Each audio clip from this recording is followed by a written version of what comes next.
New this morning, members of a local SWAT team assigned to protect Donald Trump the day of the assassination attempt now say the Secret Service never met with them face to face. They spoke to ABC News about the lack of action after a local sniper texted about someone suspicious.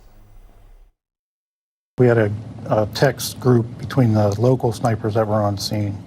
I had sent those pictures out to that group and advised them of what I noticed and what I'd seen. What do you think is transpiring once you send in what you've sent in? I assumed that there would be somebody coming out to, speak with this individual or, find out what's going on. My friend Aaron Katursky there. Text messages also reveal that the issue of the gunman was raised nearly 90 minutes before shots were fired at the former president. CNN's Zach Cohen here with the latest this morning. Zach, what are you learning?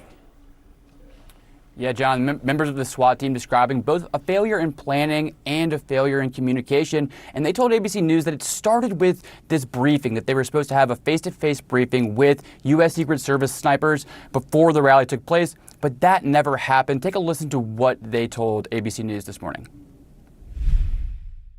We were supposed to get a face-to-face briefing with the Secret Service snipers whenever they arrived, and that never happened. So I think that was probably a pivotal point where I started thinking things were wrong, because that never happened, and we had no communication with the Secret Service. So members of the SWAT team say they had no direct communication with the Secret Service at all on Saturday, which is amazing until after the shooting happened.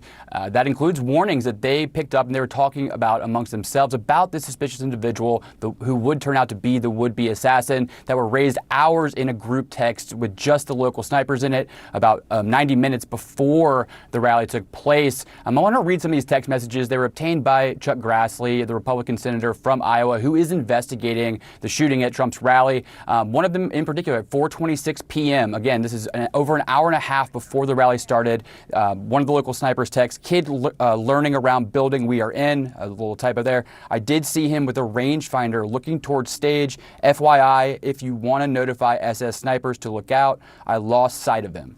So this local sniper saw the would-be shooter an hour and a half before the rally started, texted the concerns about the shooter an hour and a half before the rally started, and it's unclear if that warning ever made it to the Secret Service.